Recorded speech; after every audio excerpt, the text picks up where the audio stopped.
ने उनका स्वागत किया, चरण धोकर के जल मस्तक पर छिड़का और विप्रदेव को स्नान ध्यान इत्यादि करा करके भोजन पवाया, दक्षिणा दी और उसके पश्चात प्रयोजन पूछा कि आप क्यों आए हैं। आतिथ्य सत्कार का यही नियम है। ये नहीं कि दरवाजा खोलते ही पूछो क्या हुआ, क्यों आए हो, ऐसा नहीं। पहले स्वागत करिए, सम्मान करिए, उसके बाद पूछिए कि आप क्यों आए हैं। क्योंकि अतिथि देवो भव, अतिथि जो होते हैं वो देवता होते हैं और उसमें भी ब्राह्मण आए हुए हैं। भगवान तो नमो ब्रह्मण्य देवाय गो ब्राह्मण हिताय च, ब्राह्मणों के भक्त हैं भगवान, तो इसलिए वो विप्रदेव का स्वागत करते हैं और कहते हैं कि आप क्यों आए हैं। विप्रदेव ने पत्र दिया और कहा, हे भगवान, अब आप यहाँ से चलिए और चल करके रुक्मिणी जी का कष्ट हरण करिए, क्योंकि यदि आप नहीं चलेंगे तो रुक्मिणी जी कहती हैं कि मैं प्राण त्याग दूंगी। मौसम दीन न दीन हित, तुम समान रघुवीर, अस विचार रघुवंश मणि, हरहु विषम भवधीर। हनुमान जी के माध्यम से जैसे मां जानकी ने समाचार भेजा था, ऐसे ही विप्रदेव मां रुक्मिणी का समाचार लेकर के द्वारिका नाथ के पास पहुंचे हैं। दीन दयाल बिरद संभारी,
जब समाचार भगवान ने सुना तो कहा, हे विप्रदेव, संसार में ब्राह्मण ही ऐसा है जिससे मैं अपने मन की बात कहता हूं। नारद जी भगवान के मन हैं, तो मैं आपसे अपने मन की बात कहता हूं कि आजकल मुझे भी रात रात में नींद नहीं आती है। मैंने भी नारद जी के मुख से रुक्मिणी के सौंदर्य का, उनके माधुर्य का, उनके प्रेम का वर्णन सुना है जब से, तब से मुझे भी नींद नहीं आती है और मैं भी उनको लाने के लिए व्यग्र हो चुका हूँ। रथ सजा करके भगवान अपना गरुड़ ध्वज लेकर के और ब्राह्मण देवता को आगे बिठा करके चल पड़े। पीछे पीछे दाऊ जी चिल्ला रहे, हरे कृष्ण कहाँ जा रहा है। भगवान कहाँ सुनने वाले। जब भगवान को अपने भक्त की रक्षा करनी होती है तो ना वो लक्ष्मी जी की सुनते हैं, ना शेष जी की सुनते हैं, ना जय की सुनते हैं, ना विजय की सुनते हैं, वो तो सिर्फ भक्त की सुनते हैं। बोले भक्त वत्सल भगवान की। पीछे पीछे दाऊ जी ने अपना रथ और अपनी नारायणी सेना सजा ली और सोचा कि हम यहाँ से साथ में चले, अन्यथा इसको पता नहीं कहां का संकट मिल जाए और ये बेचारा अकेला पड़ जाए। रामावतार में लक्ष्मण जी छोटे थे, राम जी की आज्ञा मानते थे, इसलिए उनको कई संकटों से बचा नहीं पाए। तो उन्होंने भगवान से यही मांगा कि अगले जन्म में मैं बड़ा भाई बनूं, जिससे कि आप मेरी आज्ञा का पालन करो। इसलिए भगवान को, बलराम जी को अपने प्यारे कृष्ण की चिंता बनी रहती है। हल मूसल लेकर के और सजा करके रथ नारायणी सेना के साथ कुंडनपुर के लिए चल पड़े। इधर भगवान श्याम सुंदर जैसे ही विदर्भराज के राज्य में पहुंचे, उनकी सुंदरता को देख करके नगरवासी कहते हैं कि लगता है यही दूल्हा है, कितना सुंदर है, सांवला सलोना है, अलके भी कुटिल पलके भी कुटिल, काजल भी इसका काला है। अलके भी कुटिल पलके भी कुटिल, काजल भी इसका काला है। कुछ कसर अगर है तो इसमें दुल्हा थोड़ा सा काला है। बोले श्याम सुंदर भगवान की जय हो। इधर रुक्मिणी जी ठाकुर जी की प्रतीक्षा कर रही है और पूरा नगर उनको दूल्हा समझ रहा है। इधर शिषपाल भी बारात लेकर के पहुंच गया, सज धज के सेना लेकर के भी आया है, क्योंकि उसको पता है कि रुक्मिणी श्री कृष्ण से प्रेम करती है। अगर वह कालिया आया तो मैं उसको युद्ध में आज ही निपटा दूंगा और दुल्हन लेकर अपने घर जाऊंगा। ऐसा विचार करके बारात लेकर के पहुंचा। रुक्मिणी ने उसको जनवासे में ठहरा दिया और इधर माता रुक्मिणी माता गौरी का पूजन करने के लिए गौरा जी के मंदिर में पहुंची और उनको प्रणाम करती हैं। कहती है कि हे माता, आप कृपा करके मुझको बचाइए, इस दुष्ट के साथ मैं विवाह नहीं करना चाहती हूँ। भगवान श्याम सुंदर को शीघ्र मेरे समीप भेजिए और वो मुझको यहाँ से हरण करके ले जाए, नहीं तो मैं अपने प्राण त्याग दूंगी।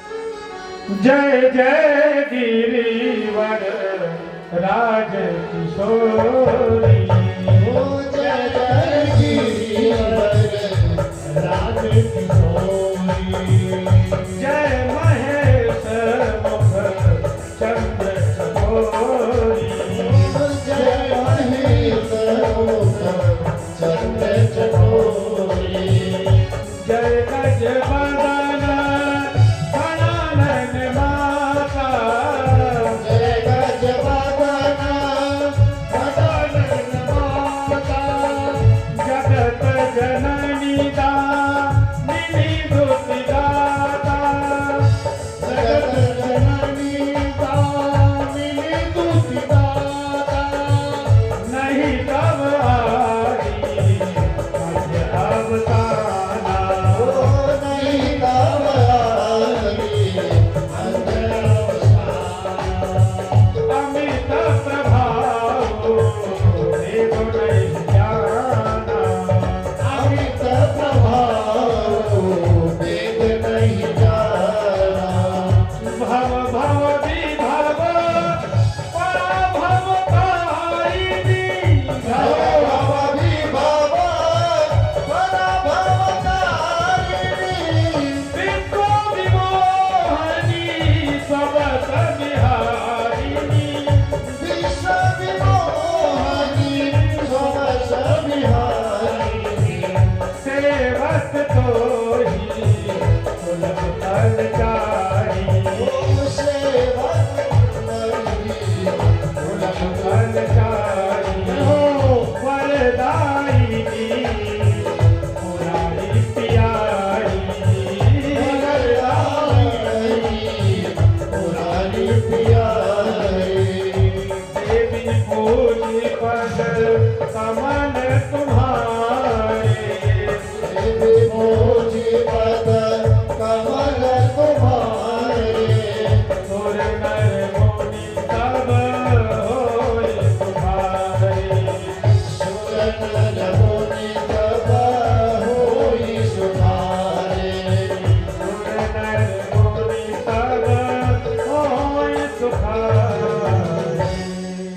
हे माई जगदम्बा, आप गणेश जी की माता हैं, कार्तिक की माता हैं, भगवान शिव को अत्यंत ही प्रिय हैं। हे गिरिराज किशोरी, आपकी जय हो। आप मेरे मन की कामना को पूरा करिए और भगवान श्याम सुंदर को मुझे दीजिए। मैं आपकी पूजा करती हूँ, आपकी चरण में, आपकी शरण में आई हुई हूँ। त्राहि माम माते, त्राहि माते। जय हो। इस प्रकार से प्रार्थना कर रही है और कहती है क्या कि जगदम्बा घर में दिया बार आई है, जगदम्बा घर में दिया बार आई है। जगदम्बा घर में दिया बार आई है, जगदम्बा घर में दिया बार आई हो। दिया बार आई है, दिया बार आई है। ओ बार आई बार आई हो। बार आई है, दिया बार आई है। ओ बार आई बार आई हो। जगतारणी घर में दिया बार आई है, जगतारण घर में दिया बार आई है। जगदम्बा घर में दिया बार आई है। जगदम्बा घर में दिया बार आई है। ओ विंध्यवासिनी मैया की जय हो।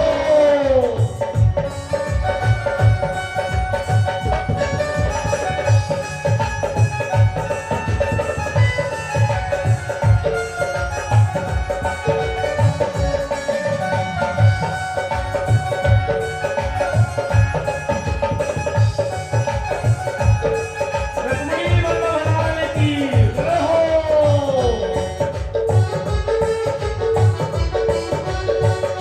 तालियों की सेवा करते हुए गाइए हरि बोल। सोने के सुराही गंगा जल पनिया, होली की सुराही में गंगा जल पानिया। सोने के सुराही, सोने के सुराही, सोने के सुराही गंगा जल पनिया।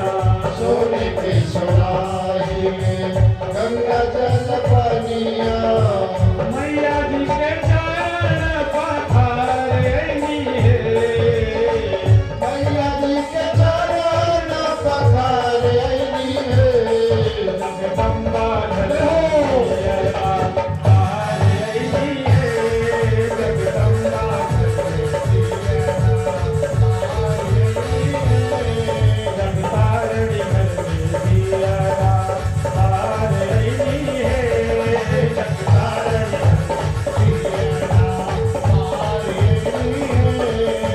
बार आई है, दिया बार आई है। ओ बार आई बार आई है। जगदम्बा घर में दिया बार आई है, जगदम्बा।